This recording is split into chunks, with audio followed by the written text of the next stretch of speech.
We might tonight. Ecclesiastes.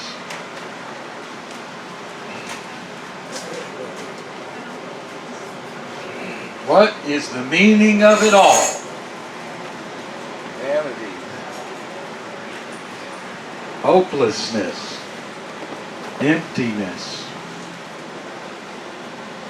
And Solomon has seen it all and done it all, and just to kind of get a refresher on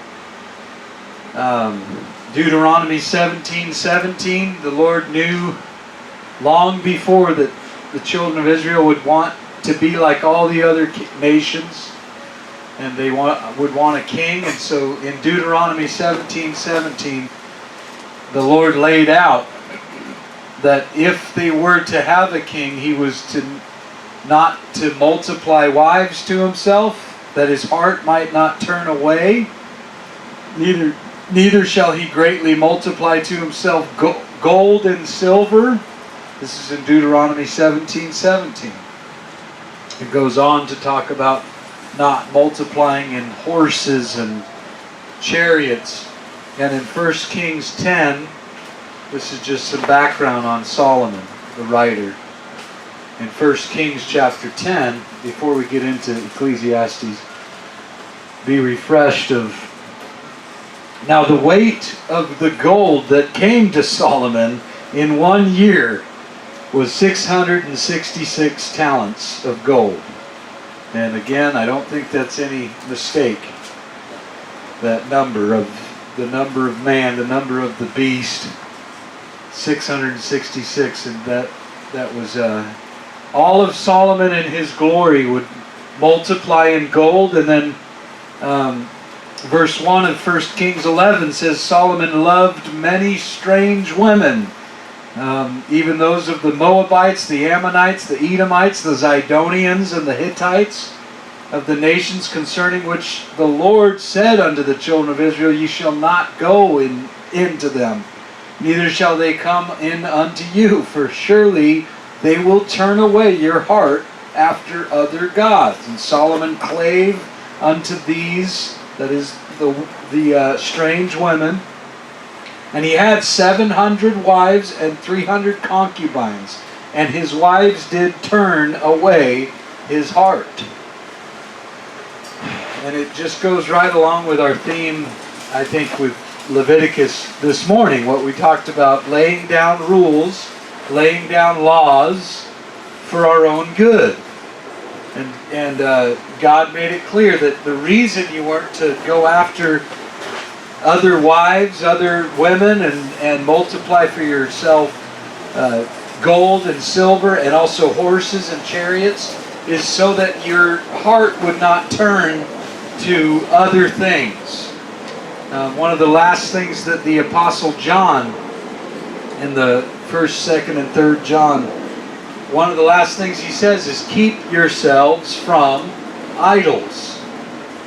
That old great apostle whom Jesus loved, John, he would say, just keep yourselves from idols.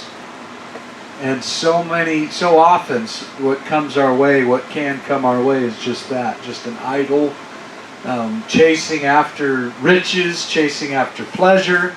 And Solomon did that.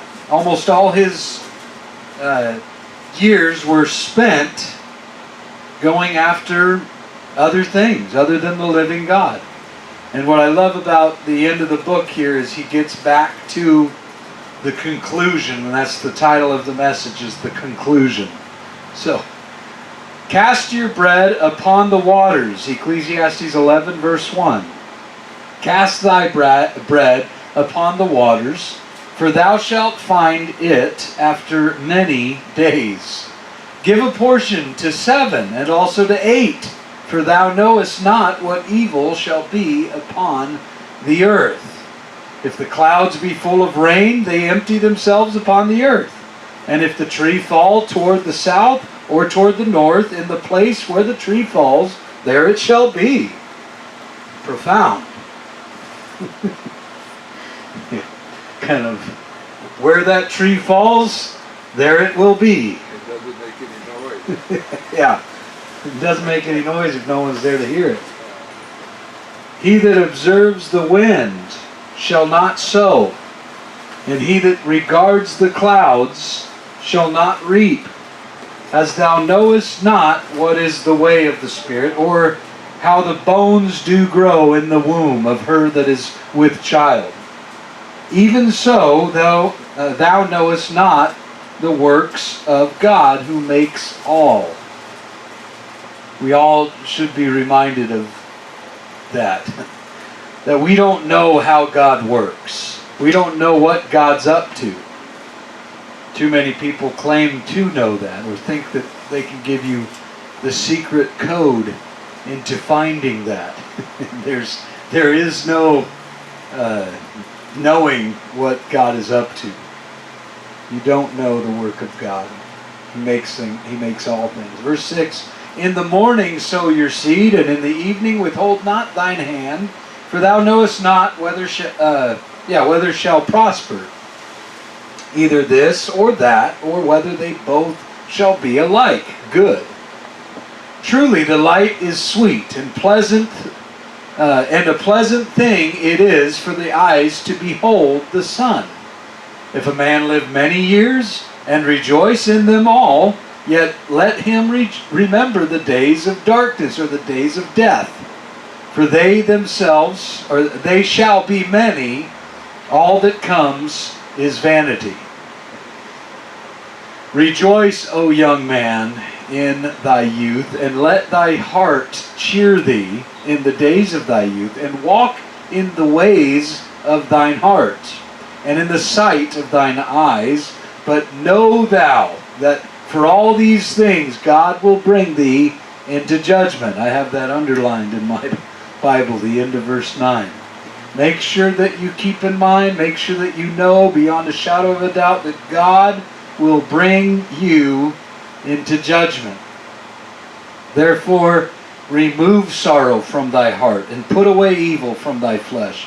For childhood and youth are vanity. They go by very, very quick, is the idea.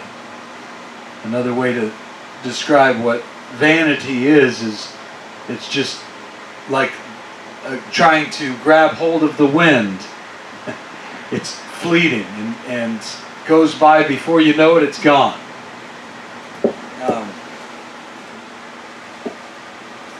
But some things to just glean from chapter 11, and I think it applied today, this morning's text in Leviticus 19. I had in my notes a lot on this about holding on to things. It says, cast your bread upon the waters, for you don't know, and you will find it after many days. And then give, be someone who's giving, verse 2. Give a portion to 7 people, or even 8, for you don't know what evil you will find yourself in. And what we read this morning in Leviticus 19, verse 9 and on, was God's idea, God's ordinance. I'll just read it again, back in Leviticus 19:9. When you reap your harvest of the land, you will not wholly reap the corners of thy field, neither shalt thou gather the gleanings of thy harvest. And you will not glean your vineyard, neither shalt thou gather every grape of your vineyard. You will leave them for the poor and for the stranger.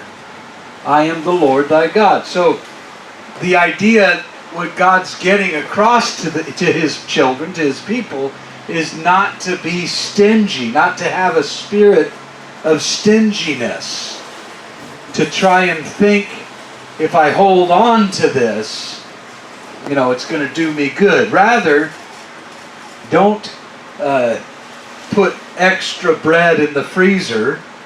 Rather than that, give it away. Give it away to 7 people, maybe even to 8. But with that being said, it is always a mistake to enforce that upon people, what we call in our nation welfare. God's way was much better than what has become today known as welfare. Just getting a handout. And one reason why it's so much better is the faith that it took on part of those who were harvesting and taking in their grapes, their vineyard, to actually obey God and leave some for the poor. Took a great amount of faith on their part. Not to take everything in and hoard it all and freeze it all and keep it for themselves and preserve all of that, but rather keep and leave some for the poor. Not only did it do that on their behalf, but the poor people had to go and work to get what was left there in the vineyard, there in the field. So it worked on both sides. But what the government has done has come in and given and stripped everything that the working man is making and forcing this whole idea of welfare, and all it is doing is creating laziness. All it does is promote and give incentive not to work. It gives people an incentive to stay home and to collect disability, to collect welfare. The whole reason for all of it was that we wouldn't be stingy. We would trust in the Lord as those that are planting, and we would be willing to work. He who doesn't work shouldn't be allowed to eat, according to the Scriptures. If you don't work, you don't eat. Some people don't like that, but freely we've received, freely we give. That's another way that Jesus puts it, Matthew 10:8. Matthew 10:8, he says, freely you have received, freely give. So there's no reason to take it and hold on to it, withhold it. But I like also verse 7, Ecclesiastes 11:7, that light is sweet and a pleasant thing it is for the eyes to behold the sun. The idea there is that it's a joy. We should just be glad to be alive. And if a man live many years and rejoice in them all, yet let him remember the days of darkness. Remember that you could have died at any time. Some of us came closer than others. But the Bible never gives any indication excuse me. The Bible never gives any reason or indication for what we've come to call in our day what has become known as a midlife crisis, or just being depressed about how old you're getting. The Bible, in fact, seems to teach against that. And what the idea of verse 7 and verse 8 is that we are to rejoice, and we should be those that rejoice in every season of my life, in every age of my life. We should be someone who's happy to be alive. In fact, John chapter 10, verse 10. John 10:10, Jesus said, I didn't come just to give you life, but to give you life more abundantly. Whether you're grandpa, whether you're a dad, whether you're a brother, a sister, whatever age of life you're in, whatever season of life that you're in, enjoy the cycle. Don't be depressed. Don't be wishing and hoping for days that are past and gone. And just enjoy the youth, because it don't last. That's what chapter 12 he gets into here. But also the sobering part, the serious part, again, the underlining the end of verse 9 in Ecclesiastes 11:9. God will bring you into judgment. We will stand before the Lord and give an account, give an answer for everything we did. So remove sorrow from your heart. Put away the evil and just cut it out, we might say. So So verse 1 of chapter 12, this is kind of a fun, this is Solomon as an old man writes Ecclesiastes 12. Remember now your Creator in the days of your youth, while the evil days come not, nor the years draw nigh, when thou shalt say, I have no pleasure in them. So remember now your Creator before it's too late, is the idea. Verse 2, while the sun or the light or the moon or the stars be not darkened, nor the clouds return after the rain. In the day when the keepers of the house shall tremble, and the strong men shall bow themselves, and the grinders cease, because they are few, and those that look out the windows be darkened. He's talking about growing old. It's a poetic way of putting it. In fact, this Shakespeare quote comes in handy here. I wasted time, and now time doth waste me. Is what Shakespeare how he put it. I wasted time, and now time doth waste me. Many older people are vulnerable to becoming irritable. For them, the sun just no longer shines as bright. The moon is no longer bright. The wonder of life is gone. The luster of life is gone. We hear about getting older, right? What does it mean? The clouds return after the rain. The mind starts to go foggy, starts to get darkened.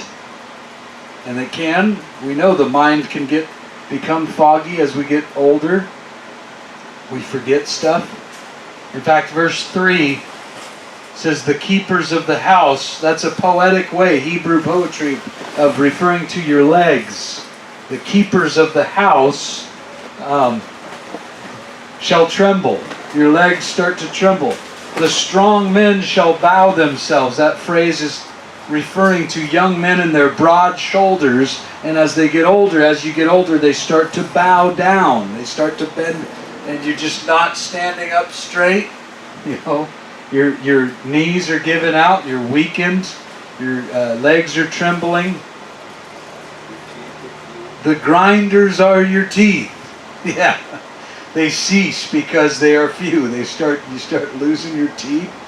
And you look out your eyes. Those are the windows at the end of verse 3, and they are darkened. I've had to wear glasses now for a long time. And it just gets worse. Every eye exam gets worse and worse. Don't know what happened. You look around, and some people it gets to the point where you can't drive at night, where you start to. It's just age. It's nothing new. Solomon dealt with this stuff. And the doors, verse 4, shall be shut in the streets when the sound of the grinding is low, and he shall rise up at the voice of the bird, and all the daughters of music shall be brought low. The idea with verse 4 is that even with age, sometimes any little noise will wake you up. Even the sound of a bird chirping you'll start to get up over every little thing that might happen. Used to be that you could sleep through everything, and as you get older, everything starts to, you're more sensitive to what's going on around. Verse 5, also when they shall be afraid of that which is high, and fears shall be in the way, the almond tree shall flourish, and the grasshopper shall be a burden, and desire shall fail, because man goes to his long home, and the mourners go about the streets. That long home really speaks of eternity and death and going into eternity, ultimately.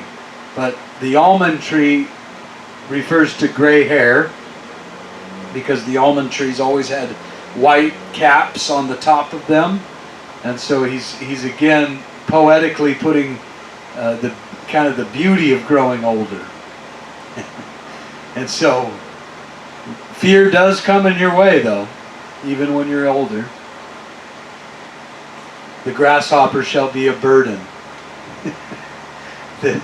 Trying to catch that little noisy grasshopper keeps you up all night.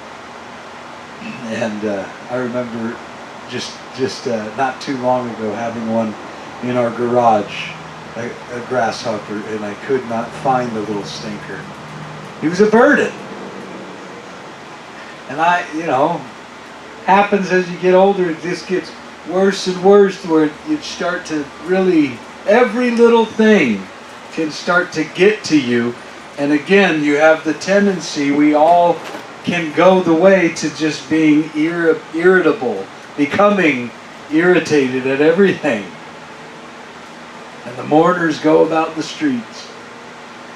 Verse 6, for ever the silver cord be loosed, or the golden bowl be broken, or the pitcher be broken at the fountain, or the wheel broken at the cistern. The cord can also be the spinal cord that could be loosed and giving you trouble. The golden bowl that's broken could be speaking of your mind, your brain, your skull, and how things just don't work the same way. The pitcher be broken at the fountain. I think we all understand as you hear about people needing depends, right? That's where the nice way of putting it, the pitcher be broken at the fountain, or the wheel be broken at the cistern. But then, verse 7, shall the dust return to the earth as it was, and the spirit shall return unto God who gave it. So you have a little glimmer in verse 7, just as he sums up getting older, going back, really just dying, and getting closer to dying. Vanity of vanities, saith the preacher. All is vanity, but that glimmer of hope where it's no longer we just return to the dust, but the Spirit, verse 7, the end of verse 7, the Spirit shall return unto God who gave it. So it's kind of, there's this, we see even Solomon begins to understand there is a spiritual aspect to all of this. And the only meaningful part of it is that our spirit shall return unto God. He's the one who gave us life. And moreover, verse 9, because the preacher was wise, he still taught the people knowledge. Yeah, he gave good heed and sought out and set in order many proverbs. Verse 10, the preacher sought to find out acceptable words, and that which was written was upright, even words of truth. The words of the wise are as goads, just poking and prodding, and as nails fastened by the masters of assemblies, which are given from one shepherd. And further by these, my son, be admonished, of making many books there is no end, and much study is a weariness of the flesh. So again, returning to the Proverbs, returning to wisdom and knowledge, acceptable words, writing and proclaiming what is upright. Verse 10, what is truth, even words of truth, and understanding the Lord's going to use you as a goad to prod others along, as nails to kind of build up and fasten to others. You could be used as a shepherd. So, verse 13, now, this is what it's all about, the whole book of Ecclesiastes. Finally, verse 13, right? Chapter 12, verse 13. Let us hear now the conclusion of the whole matter. Fear God and keep His commandments. For this is the whole duty of man. For God shall bring every work into judgment with every secret thing, whether it be good or whether it be evil. That's it. That's the glimmer of hope at the end of a depressing, long book. Well, it's not that long, but it seemed at times as you're reading through it hopeless. And it's because of that phrase that over and over and over throughout the book of Ecclesiastes, under the sun. Life under the sun is no life at all. It's hopeless. The fear of man brings a snare. The fear of man, you start doing things that make you foolish. I mean, just the sight of it makes you foolish, the fear of man. The fear of what humans can do. Fear God, as he says, and keep God's commands. That's the whole duty. That's all that we can spend our life doing. In fact, there's plenty there to keep you busy. Like we mentioned this morning, the two greatest commandments. Thou shalt love the Lord thy God with all your heart and love your neighbor as yourself. You could spend a lifetime trying to do that, trying to live up to that, and you won't succeed. It'll just leave you, there's going to be more to do.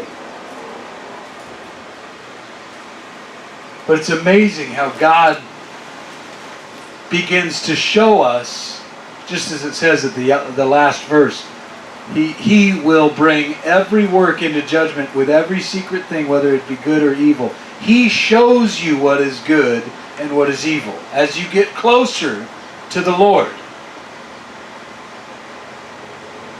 And it gets to the point then where you're in heaven. That's where we're all headed.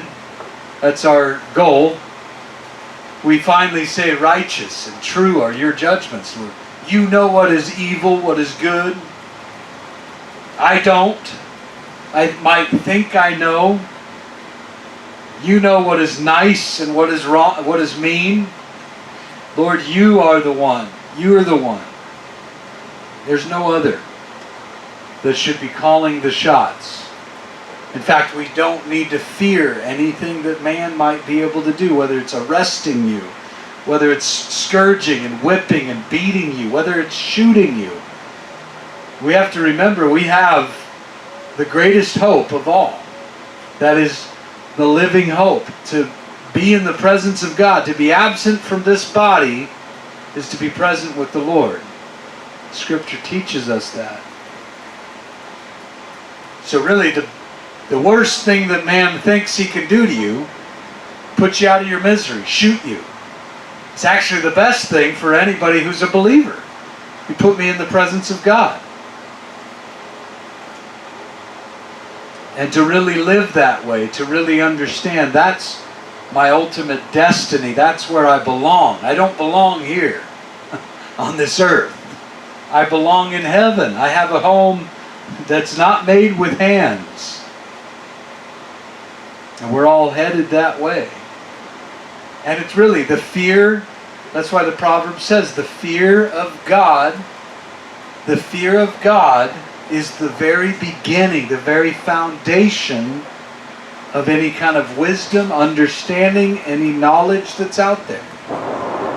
It's the fear of God. Not the fear of man. Not the fear of anything else. It's God, it's God, it's God. And He alone deserves our reverence, our praise. Anything else that Solomon dove into, anything else he dabbled with, didn't even compare.